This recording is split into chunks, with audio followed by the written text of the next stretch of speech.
Irmãos, abram a Escritura dos Senhores em Romanos, carta de Paulo aos Romanos, capítulo 8, lá no verso 31. Meus senhores, nós vamos continuar essa série de ministrações em comemoração aos 508 anos da Reforma Protestante.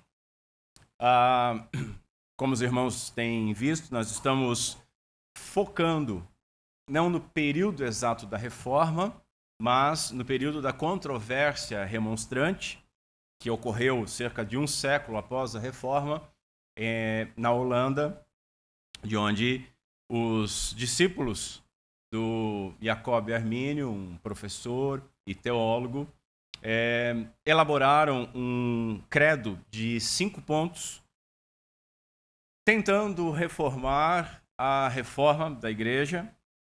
E então a Igreja Reformada convoca uma assembleia que é realizada na cidade de Dortmund e ficou conhecido como o Sínodo de Dort, de onde saíram os cânones de Dort, cânones, regras padrão, refutando os erros do arminianismo e afirmando que o homem totalmente corrompido é escolhido incondicionalmente por Deus Pai, chamado de maneira irresistível pela regeneração do Espírito Santo, perdoado e declarado justo pelo Filho de Deus, que viveu e morreu em seu lugar, e preservado pela providência divina, enquanto é santificado e aguarda a glorificação.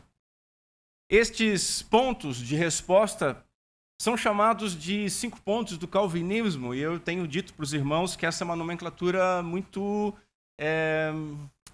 inadequada. Uma, que Calvino não ia querer isso. 2, porque não foi ele que escreveu, estava longe dele, apesar que as ideias, são todas dos reformadores. E 3, porque elas não sintetizam o calvinismo ou nem mesmo a tradição reformada, mas elas são simplesmente pontos soteriológicos, a doutrina da salvação. E por isso uma nomenclatura muito mais adequada seria as doutrinas da graça. E é isso que nós estamos vendo. Avancemos. Carta de Paulo aos Romanos, capítulo 8, a partir do verso 31. A santa palavra do Senhor nos diz o seguinte: que diremos, pois, a estas coisas? Se Deus é por nós, quem será contra nós?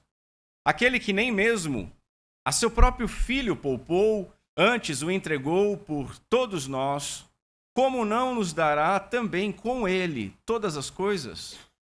Quem intentará acusação contra os escolhidos de Deus? É Deus quem os justifica. Quem é que condena? Pois é Cristo quem morreu, ou antes, quem ressuscitou dentre os mortos, o qual está à direita de Deus, e o que também intercede por nós. Quem nos separará do amor de Cristo? A tribulação, ou a angústia, ou a perseguição, ou a fome, ou a nudez, ou o perigo, ou a espada?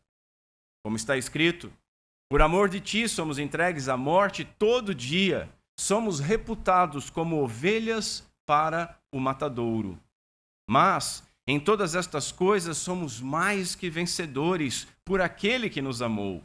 Porque estou certo de que nem a morte, nem a vida, nem os anjos, nem os principados, nem as potestades, nem o presente, nem o porvir, nem a altura, nem a profundidade, nem alguma outra criatura nos poderá separar do amor de Deus que está em Cristo Jesus, nosso Senhor. Amém. Vamos ao Senhor em oração, curve sua cabeça. Senhor Deus e Pai do nosso Senhor e Salvador Jesus Cristo, em nome de quem nós oramos. Clamamos, Senhor, que Tu nos auxilie por meio do Teu Santo Espírito, iluminando os textos que veremos, para que nossos corações sejam consolados, confortados e enchidos de razões para ação de graça e confiança e segurança em Ti, com total dependência em Ti. Ajuda-nos nestas coisas, Senhor. Que o nome do Teu Filho, Jesus Cristo, seja exaltado em nosso meio. Dilata os nossos corações para isso. Prende a nossa atenção para isso. Me ajuda e que eu fique escondido por trás deste púlpito. Pedimos essas coisas, Senhor, no nome de Cristo Jesus. Amém. Meus irmãos, então, nós veremos hoje a quinta doutrina da graça, que é a preservação ou perseverança dos santos. Nós meditaremos na seguinte questão: é possível alguém perder algo que nunca mereceu? Veremos a defesa do arminianismo. Veremos que um crente ele pode cair radicalmente, mas jamais totalmente. E que isso não significa aquele chavão, uma vez salvo, salvo para sempre. Isso é mentiroso. Nós vamos entender o porquê. Veremos ainda o que dizer sobre aquelas pessoas que apostatam da fé, que abandonam a fé. Veremos a apostasia em Hebreus 6 e veremos também as interpretações de ambos as correntes teológicas sobre João capítulo 10. E que Deus nos ajude. É estranho, fazia acho que 8 anos que eu não fazia uma sequência tão grande de pregações não expositivas, né, mas temáticas. E adianto que nós vamos ter um spin-off na próxima semana, bem interessante, de uma questão que foi provocada no nosso discipulado de quarta-feira, e se você não participa, está perdendo, a respeito das doutrinas da graça e a evangelização. E nós vamos falar a respeito disso. Eu creio que vai ser muito bom e edificante. Que Deus nos ajude. Irmãos, vamos ver em primeiro lugar, então, como merecer menos o que nunca merecemos. A gente tem que pensar sobre isso.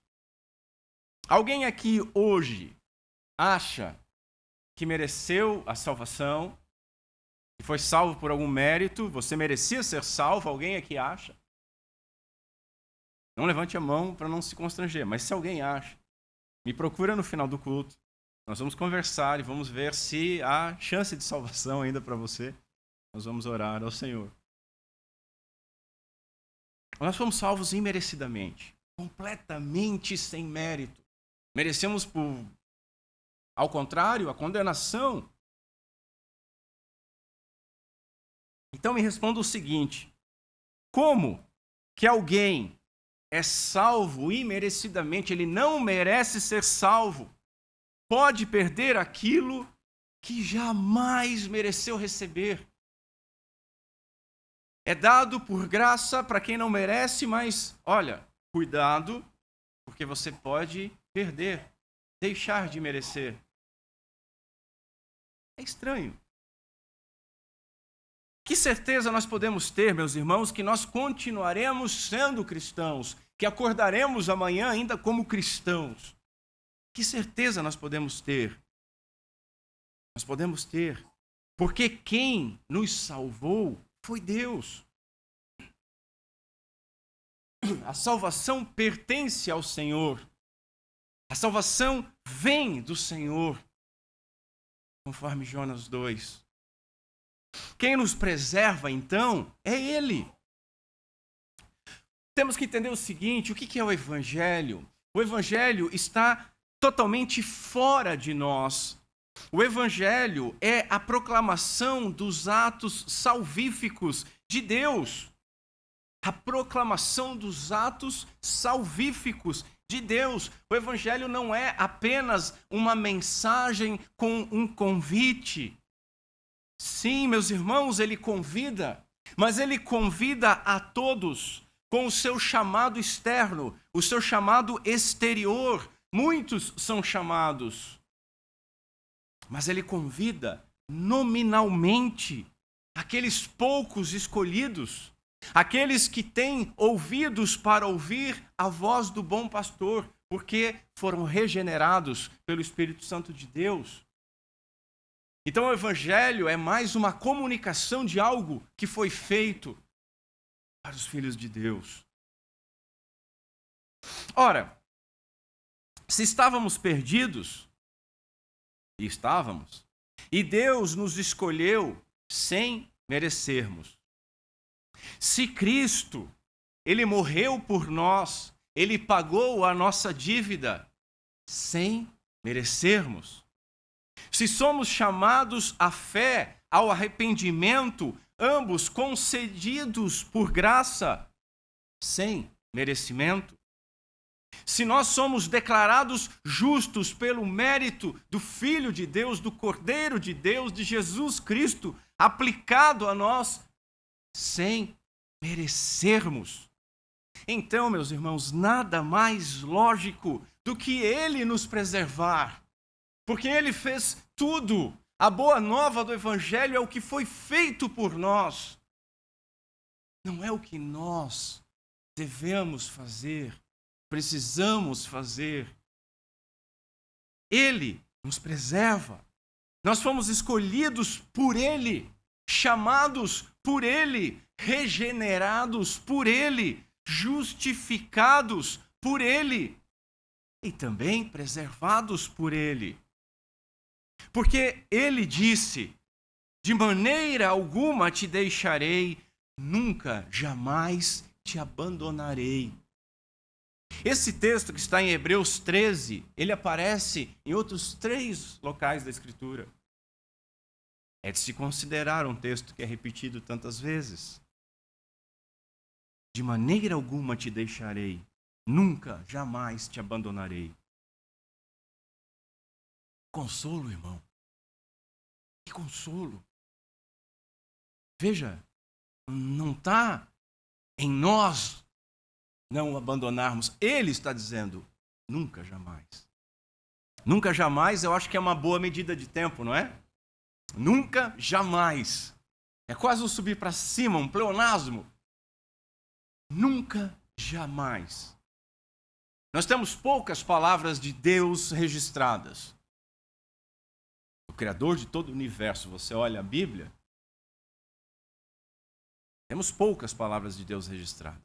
E todo o texto bíblico é palavra de Deus. E quando uma palavra é repetida várias vezes e repetida numa expressão dita nunca, jamais, vamos prestar atenção nisso aqui. Mas ele complementa, além dessa boa medida de tempo, há um de maneira alguma que transmite segurança, certeza. Todo cristão concordará que somos salvos somente pela graça, sem mérito algum em nós. Bem, os católicos romanos, eles terão alguma dificuldade. Mas pelo menos eles são sinceros. Porque muitos evangélicos defendem uma salvação pela graça que é mantida pelo mérito. Entende como isso é absurdo? É dado por graça, mas mantido por mérito. Raciocine comigo. Se realmente não merecíamos e fomos salvos sem merecer, como que em algum momento nós poderemos merecer menos aquilo que nunca merecemos? Você nunca mereceu. Agora você merece um pouco menos. Perdeu.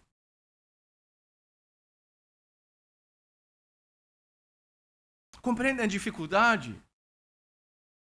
Como podemos fazer algo que nos faça desmerecer, que nos faça perder aquilo que recebemos sem merecer? É ilógico. Segundo lugar, vejamos o direito de perder a salvação. Parece estranho dizer isso. Precisamos entender que o Evangelho, como eu disse, não é o que nós fazemos, mas aquilo que foi feito. Veja, o que é a justificação pela fé? Nós somos declarados justos pela justiça de Cristo, atribuída a nós, creditada a nós como se fosse nossa. Então, o crente não é aquele que não peca. O crente não é aquele que faz tudo certinho, que anda de sapatinho de cristal nas nuvens. O crente é aquele que teve os seus pecados pagos e foi declarado justo pelo mérito de outro, Cristo Jesus. Esse mérito imerecido e atribuído, ele não vai ser concedido por Deus e ser retirado por Deus a cada pecado. Entende isso? Deus não faz bem me quer, mal me quer. Bem me quer, mal me quer. Salvo, desviado. Salvo, desviado. Costuma-se dizer que o livro da vida não foi escrito a lápis. Agora, olha, lá em Apocalipse, falando sobre a besta, que o dragão dará poder, nós lemos o seguinte, Apocalipse capítulo 13. E adoraram a besta, todos os que habitam sobre a terra, esses cujos nomes não estão escritos no livro da vida e do Cordeiro, que foi morto desde a fundação do mundo. Ou seja, aqueles que não estão escritos vão adorar. Aqueles que não estão escritos e não foram marcados com o Espírito Santo de Deus vão receber a temida marca. O crente não. O crente, os escritos serão preservados. A fé e o arrependimento são dons concedidos gratuitamente, amorosamente por Deus. E veja o que a Bíblia diz: os dons e a vocação de Deus são irrevogáveis. Romanos 11. Os dons e a vocação são irrevogáveis. Fé e arrependimento são dons. E vocação? Vocação é o chamado eficaz. Porque Paulo, na mesma carta, vai dizer: aos que predestinou, a esses chamou. É o chamado eficaz. Essa é a vocação que Paulo está falando. Somos salvos, meus irmãos, pela graça, favor imerecido, mediante a fé que não vem de nós, é um dom irrevogável de Deus, não de obras ou obediência. Para quê? Para que ninguém se glorie. Efésios 2. Fomos feitas novas criaturas, passamos da morte para a vida. Nós não entramos e saímos nesse estado, nessa condição. Meus irmãos, a salvação não é como aquela brincadeira de criança morto-vivo. Morto-vivo, morto-vivo. Ou é ou não é.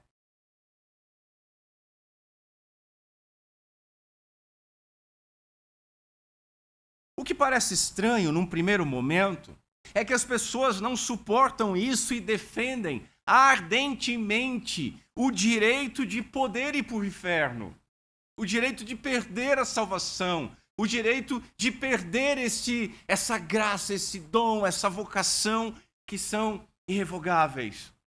Só que isso é aparente, isso é apenas aparente. Porque essa falsa piedade esconde um coração carnal e orgulhoso. Quer ver por quê? Esse orgulho, ele despreza a graça e se agarra com unhas e dentes do próprio mérito. E, na verdade, ele não defende o direito de ir para o inferno, ele defende o direito de mandar os outros para o inferno. Esse é o grande ponto.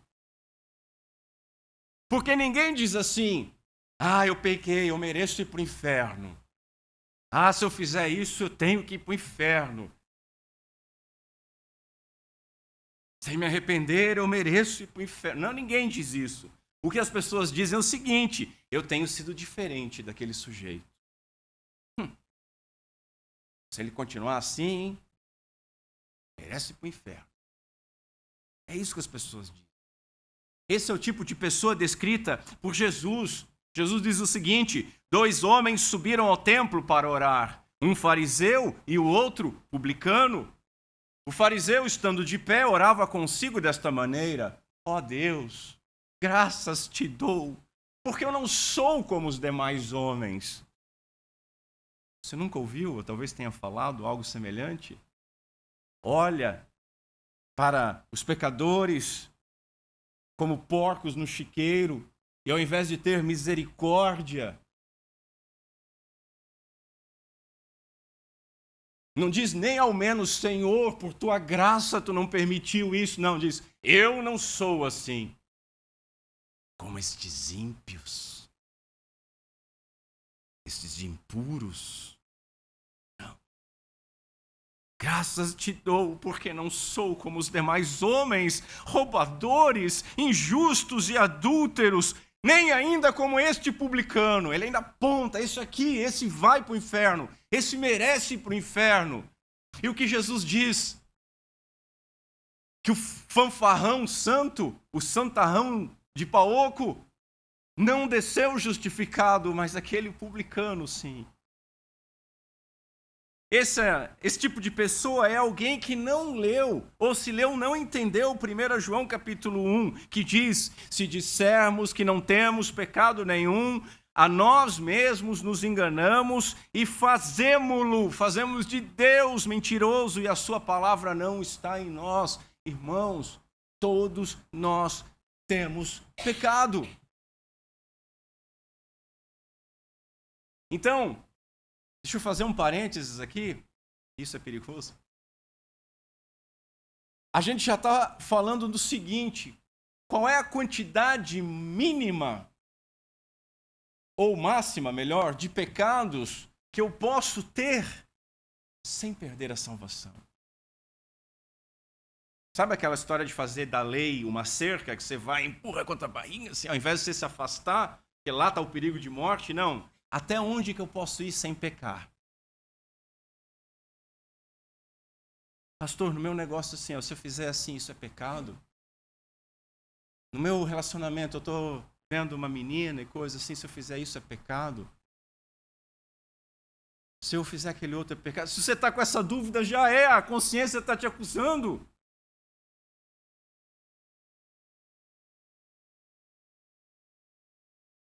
Então, esse é o ponto imediato. Quanto que eu posso pecar? Porque essas pessoas não entenderam. Todos têm pecado. Ah, não, ele era crente, mas ele começou a pecar, perdeu a salvação. Ué?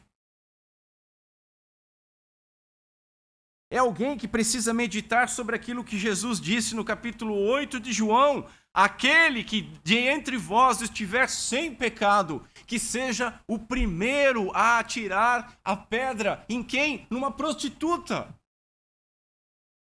Quem vai ser o primeiro?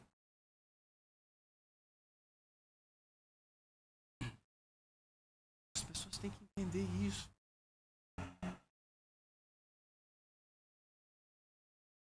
Em terceiro lugar, o crente pode cair radicalmente, mas jamais totalmente. Eu não estou dizendo aqui que crente não cai. Crente cai. Eu já caí. Crente cai.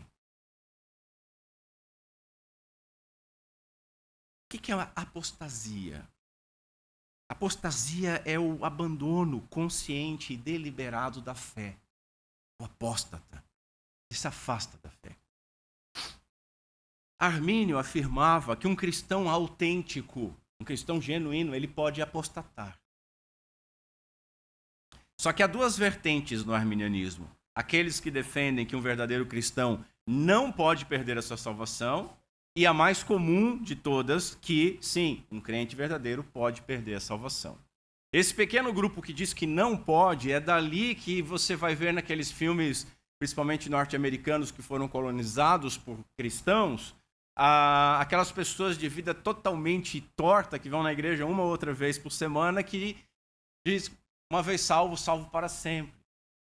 É daqui que vem essa raiz desse problema. Mas, em geral, A Confissão Arminiana de 1618 diz o seguinte, presta atenção nos termos: os verdadeiros crentes podem cair da verdadeira fé e podem cair em pecados que não são condizentes com a fé verdadeira e justificante. Isso não somente é possível acontecer, mas ainda o acontece com frequência. Os verdadeiros crentes são capazes de cair por sua própria culpa em infames e atrozes maldades, de perseverarem e morrerem nesta culpa e assim finalmente caírem e perecerem. Ou seja, um crente verdadeiro pode cair da fé e perder a salvação.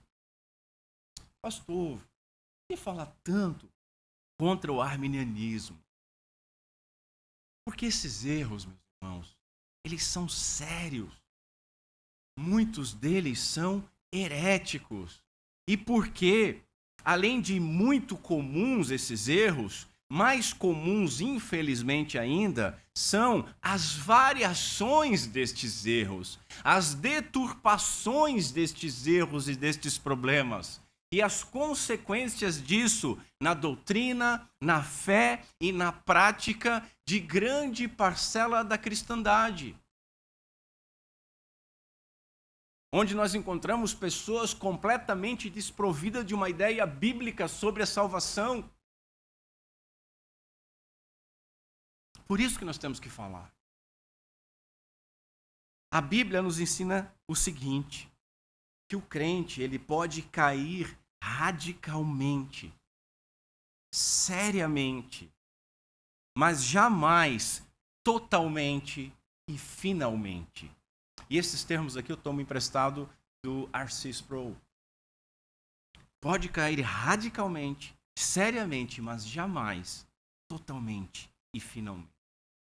Um crente, meus irmãos, pode pecar e pode até se afastar da comunhão da igreja, mas se ele verdadeiramente for um eleito, Deus irá resgatá-lo no tempo de Deus, onde quer que esta pessoa esteja. Salomão, Manassés, o filho pródigo e o próprio apóstolo Pedro são exemplos disso. Salomão, o homem mais sábio, o rei mais poderoso, afundou-se na lascívia, na idolatria, na confiança militar nos exércitos que começou a fazer, porque até então os exércitos de Davi confiavam totalmente em Deus e não nas armas. Manassés, um idólatra, profanou o templo, chegou a botar um poste ídolo dentro do templo, chegou a queimar um filho para Moloque.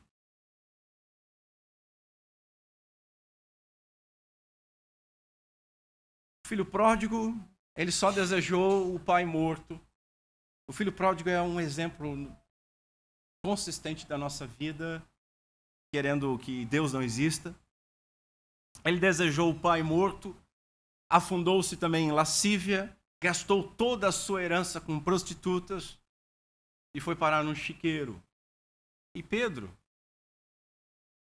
negou o Senhor 3 vezes, a poucos metros de distância do Senhor, a ponto de Cristo Jesus olhar para ele.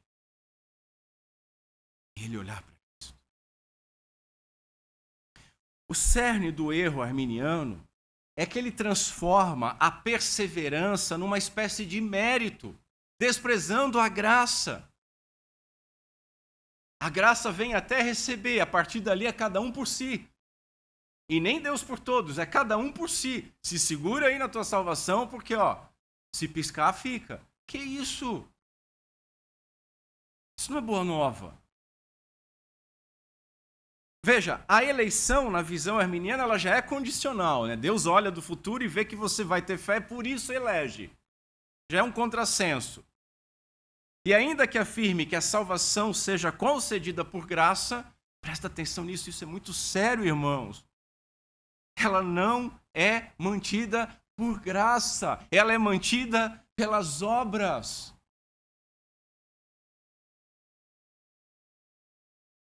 Isso é sério. Meus irmãos, se a salvação dependesse de nós, nós certamente perderíamos. Se a salvação dependesse do homem, ninguém seria salvo. Então, quem nos impede de cair? Quem nos ergue quando nós caímos? Caímos às vezes radicalmente. Quem não permite que nós apostatemos da fé? A nossa força? Não, Deus, aquele que efetua em nós tanto o querer quanto o realizar, segundo a sua boa vontade. Aquele que começou em nós uma boa obra e há de completá-la até o dia de Cristo Jesus. Não vai deixar pela metade. O que ele começa, ele acaba. O saudoso batista Russell Shedd, uma vez ele foi perguntado se era possível perder a salvação. E ele disse o seguinte: é possível perder a salvação? Bom, isso depende. Isso depende. Depende de quem te salvou. Se foi Cristo quem te salvou, então é impossível, porque Ele assegurou: dou-lhes a vida eterna e nunca hão de perecer, e ninguém as arrebatará da minha mão. Agora, se foi o outro quem te salvou, então sim, é possível perder a salvação. A pergunta é, meus irmãos, quem nos salvou? Quem nos salvou? Nem os católicos agora estão podendo dizer que teve outro que salvou. Não tem corredentora. Cristo nos salvou. Cristo nos salvou. Agora, isso, como eu disse, não significa uma vez salvo, salvo para sempre. E vamos entender por quê. Porque, vamos lá, significa, uma vez que você realmente é um cristão e foi salvo, você foi salvo para sempre, ok. Só que, na boca das pessoas, esse uma vez salvo, salvo para sempre, é diferente. Essa ideia, ela transmite uma segurança falsa, que dá uma impressão e parece ser independente de qualquer outra coisa. E aí são os ataques, são a defesa errada que muitas pessoas fazem e os ataques de espantalho que outros nos fazem. Ah, então quer dizer que foi salvo, agora pode viver como quiser. Uma vez salvo, salvo para sempre. A Bíblia jamais disse isso. Nós precisamos entender o seguinte: a salvação não é merecida e também não se perde, mas só é salvo aquele que foi regenerado. E por ser regenerado, como Jesus disse, renascido, regenerado pelo Espírito Santo de Deus, pode ver o reino, pode ouvir a voz do bom pastor. Ele recebeu, então, uma nova natureza. Uma nova natureza. Paulo escreveu o seguinte: Deus, Ele não nos chamou, e aqui a ideia de novo de chamado eficaz, Deus não nos chamou para a impureza, mas para a santificação. Para a santificação. Isso aqui é bom quando as pessoas vêm perguntar para você: eu não sei qual a vontade de Deus para a minha vida. Aí você responde: ser santo. Deus chama um povo para ser santo. Sede santos como eu sou santo. Levítico e 1 Pedro. Deus não nos chamou para a impureza, mas para a santificação. Então, se você acha que é um crente e está vivendo em impureza, tem um problema. Porque o filho pródigo caiu e estava no chiqueiro, entre animais imundos que são os porcos. E um filho verdadeiro de Deus, ele pode parar num chiqueiro, mas ele jamais se acostuma com o chiqueiro.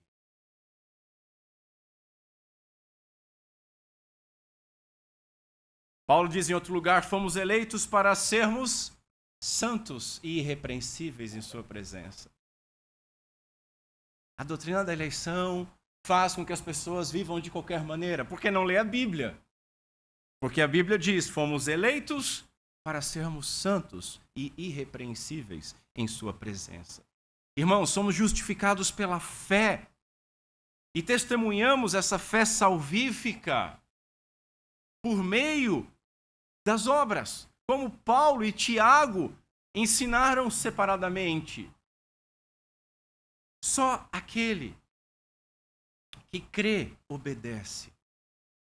Mas em contrapartida, só aquele que obedece é que realmente crê.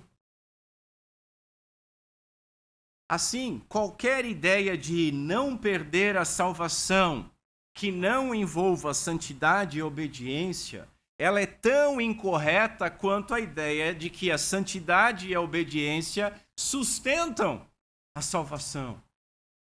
Compreendem que há uma diferença? Você não pode ser salvo sem a santidade e a obediência, mas você não é sustentado, mantido, preservado pela santidade e obediência. Dizer que é por isso é dizer que você mantém a sua salvação por obras, está no seu controle, não no de Deus. Isso é muito errado.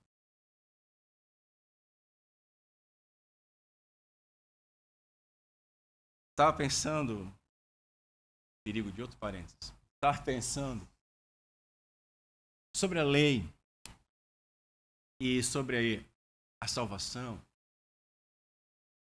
E a gente precisa entender por que nós somos salvos, por que Deus salva alguém. Para muitos é só para não ir para o inferno. Então, se é só para não ir para o inferno, eu tenho que só rasgar a minha passagem para o inferno. Sou salvo, estou aqui, agora é só me manter aqui. Mas se é um sistema puramente legalista só para não ir para o inferno, vigia, se errar, vai. Se errar, vai.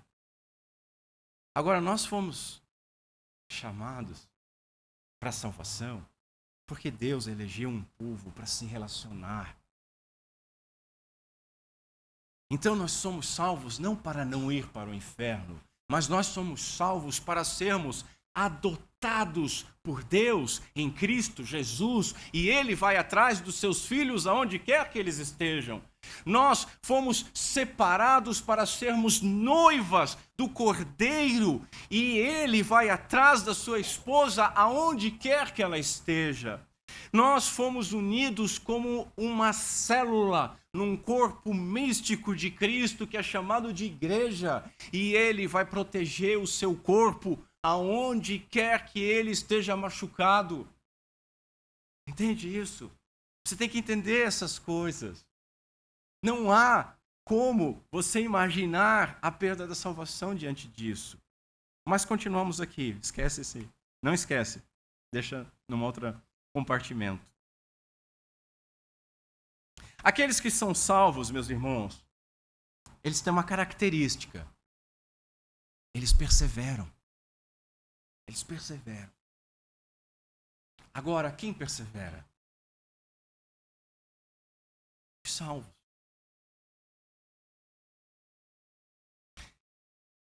Os santos. E por que eles perseveram? Ah, porque eles são bons. Não. Eles perseveram somente. Deus os preserva. Porque são preservados por Deus. Por isso que eu gosto da nomenclatura, ao invés de perseverança dos santos, que dá uma ideia de mérito, preservação dos santos.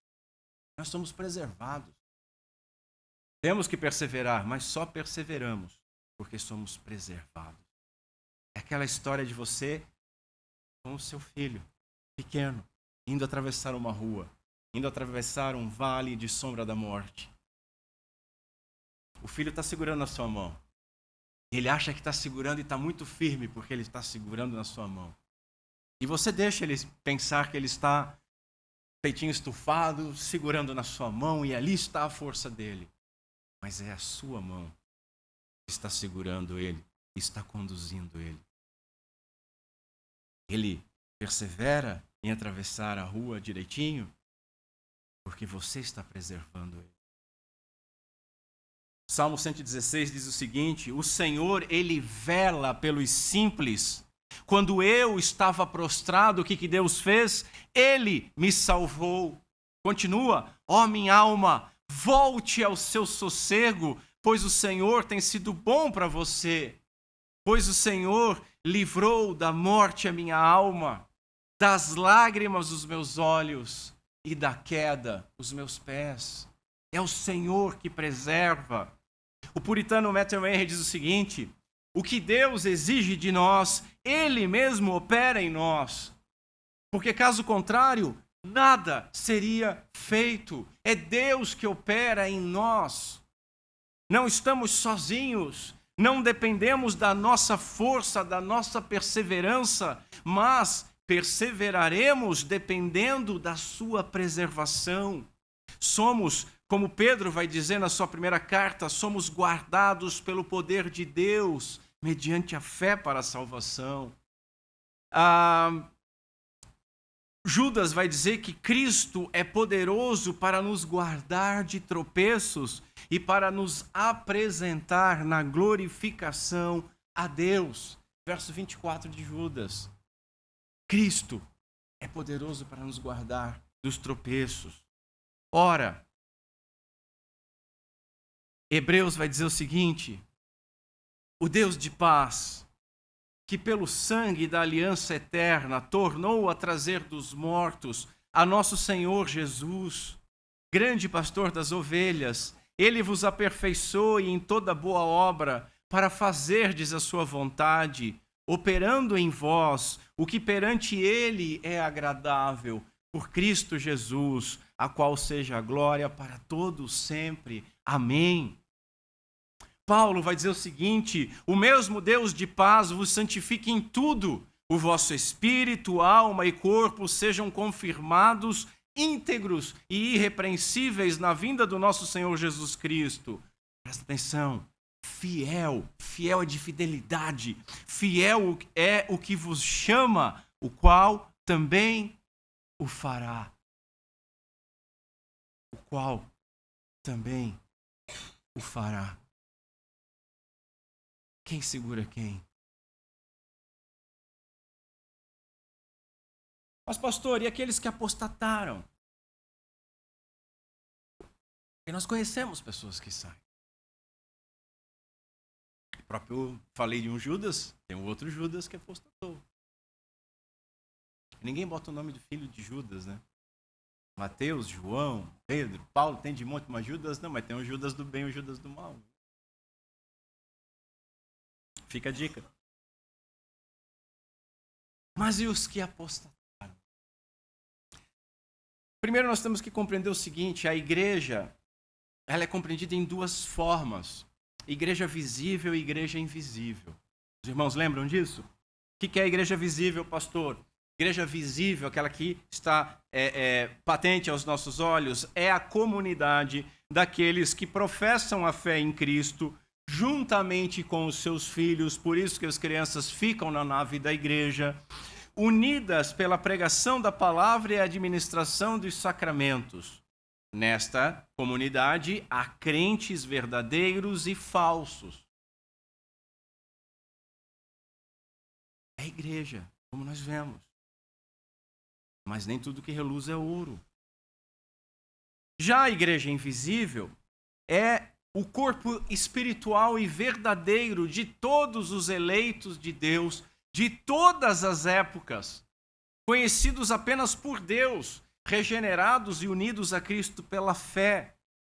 A igreja invisível existe dentro da visível, mas não se confunde com ela, sendo a verdadeira esposa de Cristo, que perseverará até o final. Entra nesse contexto aqui também, de todas as épocas, a igreja invisível contempla os santos que já morreram, porque eles estão vivos.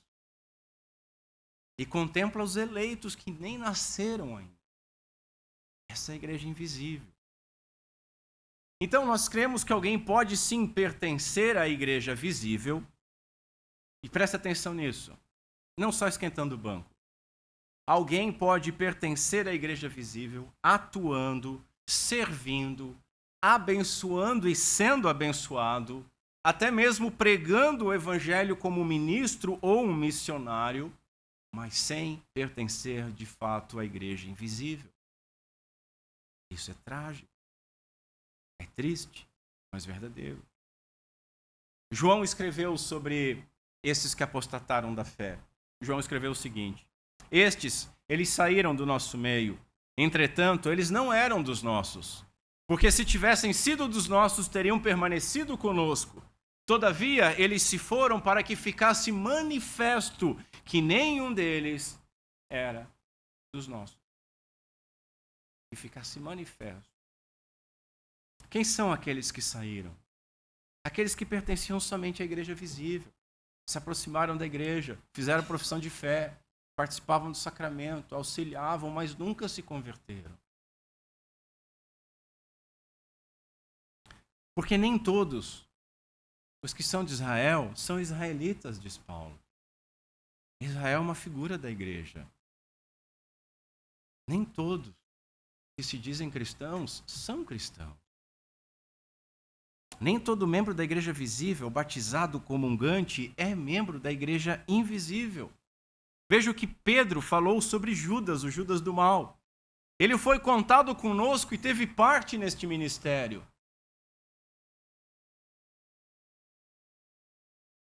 Aqueles que apostatam da fé são contados conosco, têm parte no ministério, mas não foram regenerados.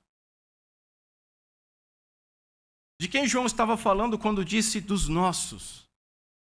Da igreja invisível, da noiva de Cristo, dos eleitos de Deus, daqueles que foram chamados eficazmente, pelos quais Cristo morreu e falou: todo aquele que o Pai me dá, este virá a mim, e o que vem a mim, de modo algum eu o lançarei fora.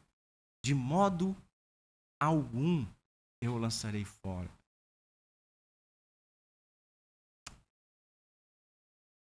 Mas e Hebreus 6, pastor?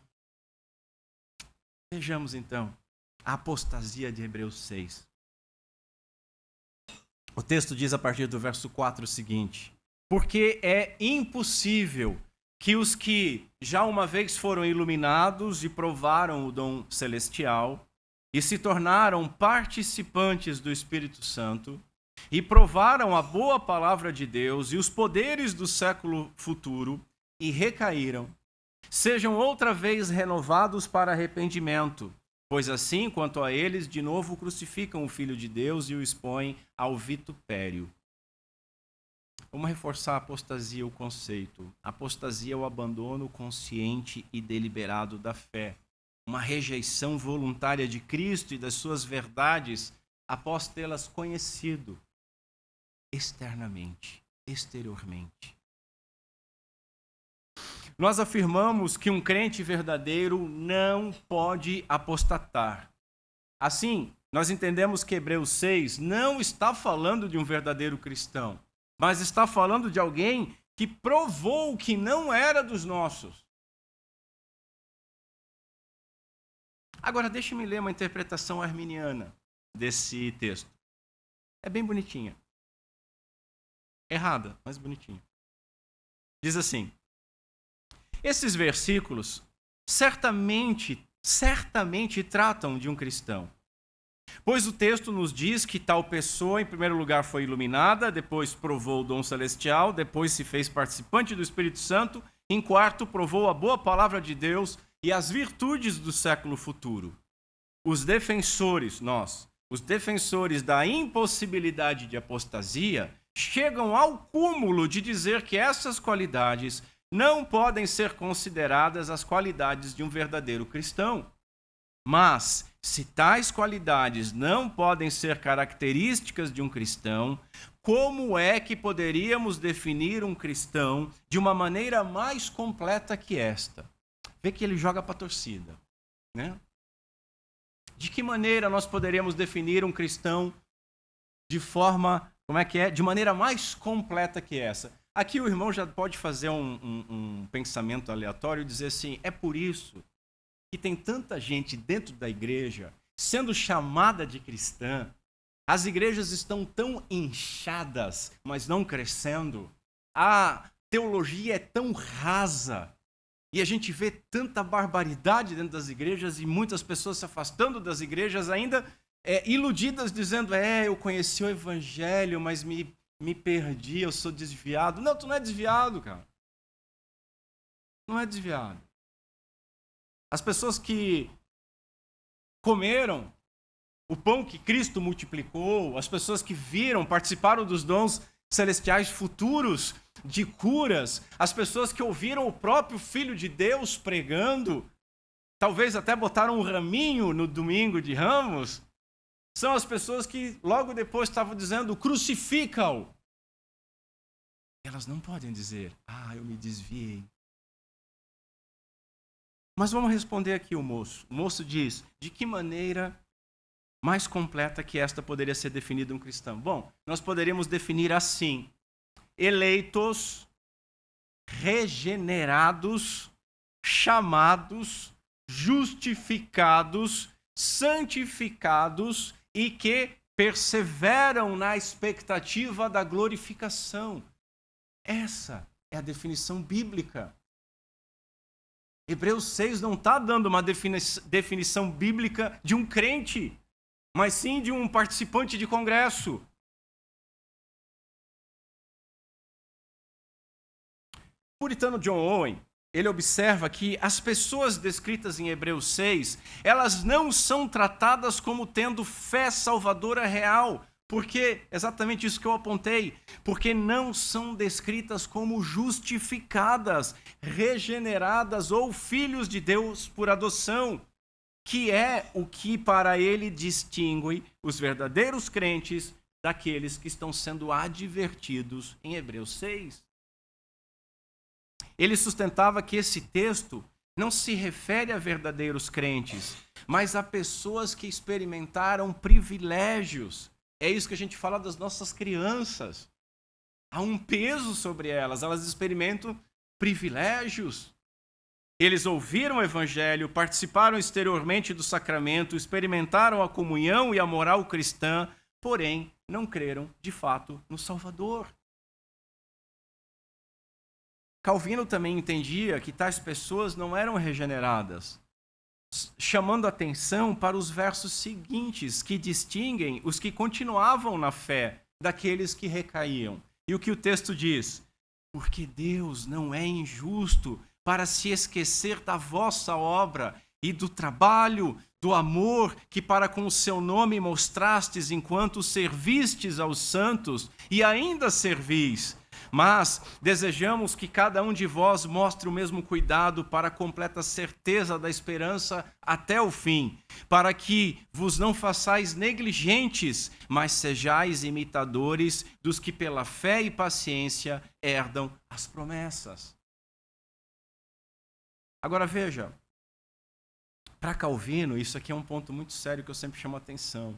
Para Calvino, essa passagem é uma advertência de apostasia, de afastamento do evangelho grave e final. Um endurecimento para a perdição. Arminiano, quando ouve isso, treme. Endurecimento para a perdição. Por quê? Porque o texto está ressaltando a impossibilidade de restauração, que se refere à condição de juízo. E esse ponto é importante, meus irmãos, e é um problema muito sério para essa ideia de perder a salvação que pode ser recuperada ao longo da vida. Porque se está dizendo que perde a salvação, perde de uma vez por todas. Porque uma vez perdida, estaria perdida para sempre. Owen corrobora Calvino dizendo assim: a expressão é impossível renová-los outra vez para o arrependimento indica que, tendo experimentado tais privilégios e depois caído deliberadamente, não há novo caminho de arrependimento. É grave o que está sendo dito em Hebreus 6. O arminianismo, então, ele diz mais do que ele gostaria. Ele vai fazer uma defesa, mas fica de calça curta. Porque ao afirmar que o texto fala de crentes verdadeiros, ele não poderia afirmar que se aquele que caiu não se arrepender será condenado. Ele teria que dizer que a que caiu não tem mais chance de salvação. Mas isso a gente não vê.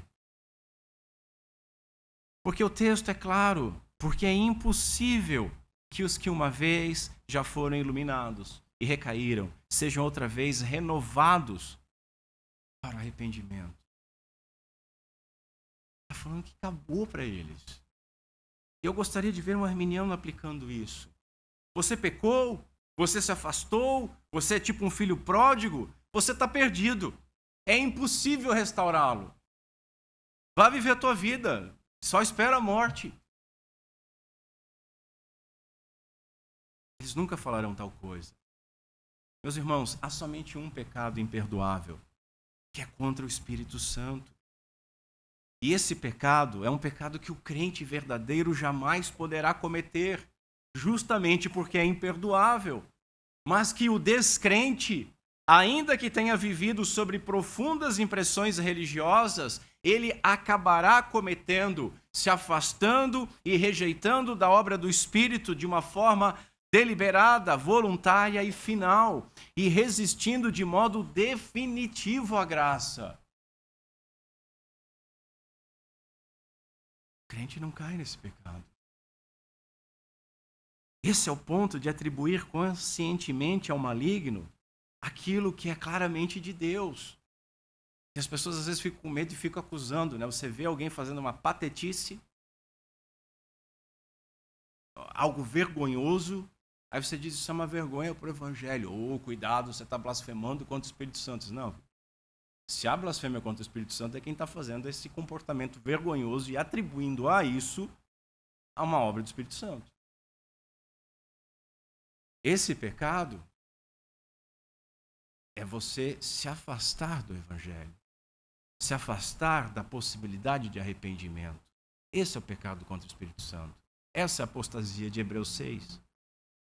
O texto não pretende negar o poder absoluto de Deus de perdoar, mas o texto está advertindo que a condição moral do apóstata torna totalmente inútil os meios ordinários de arrependimento. Perdeu. Vamos ver, em último lugar, uma interpretação arminiana de João 10 e um contraponto. João 10, a partir do verso 27, a palavra diz o seguinte: as minhas ovelhas ouvem a minha voz, eu as conheço e elas me seguem. Eu lhes dou a vida eterna.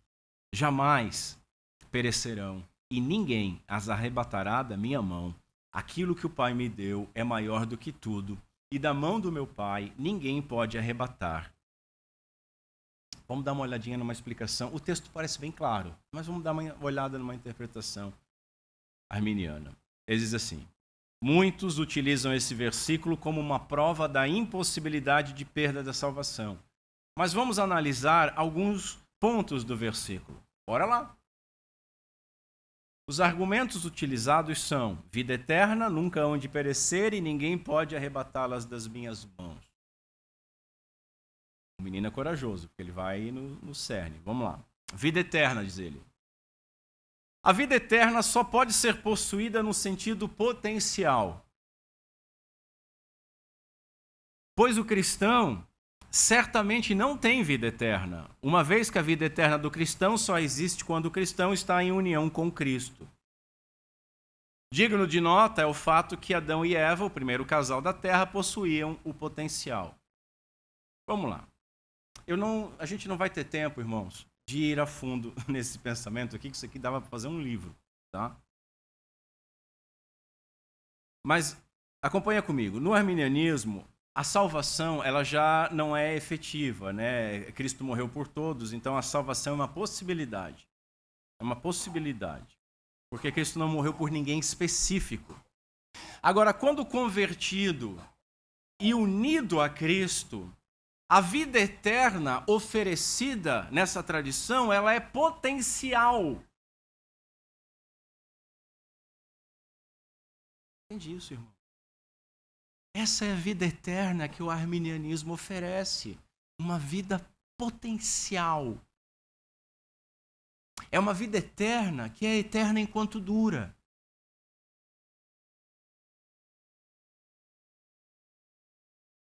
Mas, se você tropeçar, perde a vida eterna, porque ela é potencial. Observe como um erro chama o outro. O homem totalmente corrompido, morto em delitos e pecados, ouve o evangelho, recebe a graça preveniente, não está mais morto, como nós vimos, mas também ele não foi regenerado. Ele está numa vida, meia fase. Tem uma graça suficiente para aceitar ou não a salvação. Mas, ainda que aceite a salvação, é só uma vida potencial. Irmãos, ele acerta numa coisa, quando ele fala de Adão e Eva. Essa vida potencial, ela existiu no Éden. Adão e Eva possuíam vida eterna potencial. Deus entrou num pacto de obras com os homens, ainda no seu estado de inocência. A eles foram dados mandamentos positivos e uma restrição: não coma da árvore da vida, do conhecimento do bem e do mal, porque quando comer, certamente morrerás.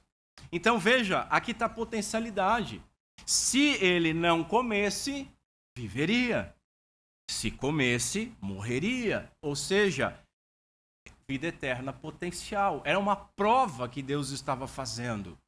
O homem no Éden não teve acesso à árvore da vida. O mandamento era claro: obedeça e viverás. Agora, irmãos, nós estamos no pacto das obras? Nós estamos no pacto das obras? Ou será que estamos no pacto da graça? O que o arminianismo está fazendo, e é bem aquele conceito da ideia do livre-arbítrio, né? É levar o homem de volta para o Éden, oferecendo o pacto das obras. Isso é desprezar a graça. Ninguém pode ser salvo pelas obras. O pacto das obras foi cumprido por Jesus Cristo para nos beneficiar, imputando a sua obediência perfeita a nós no pacto da graça. Ele obedeceu toda a lei e recebeu a punição pelos nossos pecados. O justo se fez maldição para abençoar os injustos que estavam debaixo da maldição. Ele disse: eu lhes dou vida eterna, jamais perecerão e ninguém as arrebatará da minha mão. Mas continuamos vendo aqui rapidamente a explicação arminiana. Ele vai atacar também o nunca hão de perecer. E aí ele diz assim: se existe um versículo que diz que os cristãos nunca hão de perecer, o mesmo vale para o sentido contrário. Porque João 3,36 diz: aquele que crê no Filho tem a vida eterna, mas aquele que não crê no Filho não verá a vida, mas a ira de Deus sobre ele permanece. Logo, se a pessoa argumentar que a expressão nunca hão de perecer significa que a pessoa não pode perder a salvação, o mesmo deve ser dito dos descrentes, pois eles jamais poderão ter a salvação, deixando em uma condição de eterna desesperança. Quando eu comecei a ler, eu já vi os sorrisos das pessoas que entendiam onde é que o moço ia chegar. Note como eles distorcem as escrituras.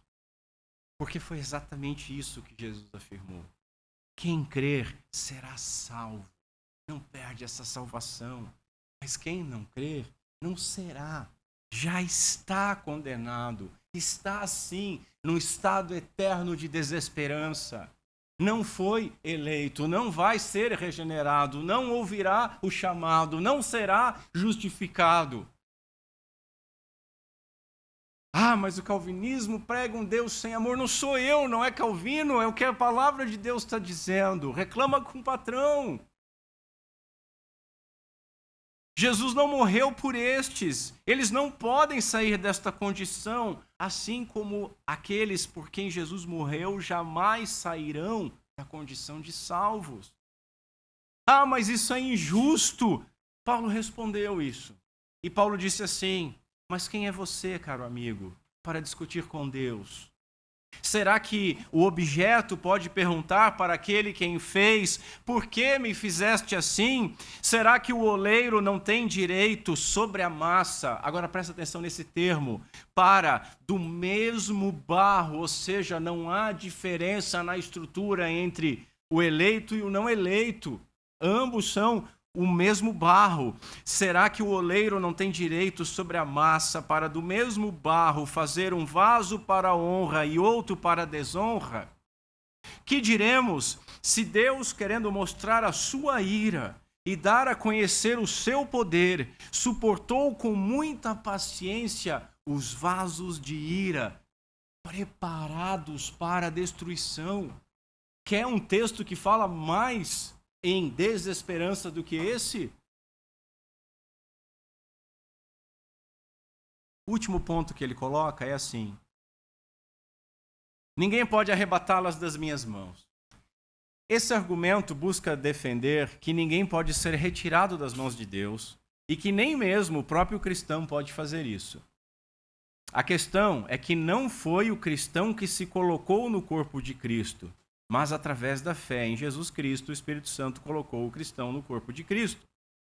Se o cristão renunciar à sua fé, Deus o retirará do corpo. Veja, o texto tem um sentido. A intenção do verso é para trazer segurança. A intenção do verso é trazer segurança, afirmando que os eleitos, os salvos, estão seguros nas mãos de Deus, que os salvou e que irá preservá-los de tudo. Segurança. Mas eles estão transformando o verso numa admoestação para a perseverança sob ameaça de queda, afirmando que a pessoa, alguém, pode sair das mãos de Deus, ou que o próprio Deus, que foi quem o colocou ali, pode retirá-la.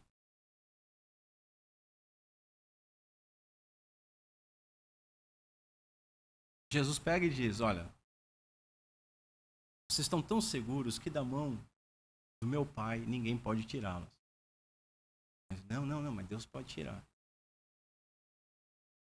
Então, os 3 pontos que eles levantaram, ruim. Eles vão ruindo. Vamos ver o verso direito para encerrar. Todo aquele que o Pai me dá. Qual a negação de todo? Algum. Há pelo menos um. Pelo menos um é negação de todo. Eu não estou falando do contrário, né? A negação. Então, Jesus diz que todo, se apenas um cristão verdadeiro, pudesse perder a salvação, e eu falo isso com extremo temor, Jesus teria mentido. A Bíblia teria um erro. Você ousaria sustentar alguma dessas hipóteses? Seguindo, lhes dou vida eterna. Note, nada potencial. É vida eterna, ponto. Nada é dito sobre potencial. O que é eterna? Significa algo que não tem fim, que dura para sempre. Em outro lugar, Jesus diz: eu sou a ressurreição e a vida. Quem crê em mim, ainda que morra, viverá. E todo aquele que vive e crê em mim, nunca morrerá eternamente. Isso é vida eterna. Sigamos. Jamais perecerão e ninguém as arrebatará da minha mão. E da mão do meu Pai ninguém pode arrebatar. Novamente, se existisse apenas um que pudesse sair das suas mãos, haveria uma negação daquilo que Cristo afirmou e ele estaria mentindo e não haveria nenhuma segurança para nós. Inclusive, se ele mentiu nisso, ele pode ter mentido em outras coisas. Veja como é sério isso. Você chamaria isso de boa nova? Vou pregar boa nova. Mas você pode perder. Não, isso não é boa nova. A boa nova é conforme a oração do Senhor que nós lemos na liturgia. Jesus, levantando os olhos ao céu, disse: Pai, é chegada a hora. Glorifica o teu Filho, para que o Filho glorifique a ti. Assim como lhe deste autoridade, presta atenção, assim como lhe deste autoridade sobre toda a humanidade, a fim de que ele conceda a vida eterna a todos que lhe deste. E a vida eterna é esta, que conheçam a ti, o único Deus verdadeiro, e a Jesus Cristo a quem enviaste. Concluindo, meus irmãos, as doutrinas da graça, elas se resumem num ponto. Cada aspecto da salvação faz parte dos atos soberanos de Deus na salvação do homem. A perseverança dos santos é uma consequência lógica dos atos soberanos de Deus. Toda a humanidade caída em Adão, completamente morta espiritualmente, a condição humana de pecador, condenado, ele não pode ir a Deus, ele não quer ir a Deus, mas Deus o amou e determinou salvar um povo antes da fundação do mundo. Ele escolheu graciosa e incondicionalmente quem iria salvar. Para permanecer justo ao justificar o pecador, sem desprezar a sua lei, Deus enviou o seu Filho, Jesus Cristo, e o puniu como um sacrifício substituto pelos pecados do seu povo, dos seus eleitos. Pela redenção no sangue de Cristo, foi satisfeita a justiça divina, expiando completamente o pecado do seu povo. Estes pecadores que tiveram a sua culpa e condenação quitadas por Cristo, são agora então chamados por Deus de maneira graciosa e eficaz e irresistível, através da ação do Espírito Santo. Eles resistiam até o Espírito regenerá-los e atraí-los com laços de amor. Eles perseveram, mas eles perseveram somente porque são preservados por Deus, que entregou Cristo para morrer por eles, que os escolheu e os chamou. Irmãos, isso é o Evangelho, essa é a boa nova de salvação. Essas são as doces doutrinas da graça, como apresentada por Paulo, porque todos que dantes conheceu também os predestinou para serem conformes à imagem do seu Filho. Veja, predestinou para ser conforme à imagem do seu Filho, puro, santo, obediente, a fim de que ele seja o primogênito entre muitos irmãos. E todos que predestinou, a estes também chamou. E todos que chamou, a estes também justificou. E a todos que justificou, a estes também glorificou. Que Deus Pai seja misericordioso conosco, por meio de Cristo Jesus.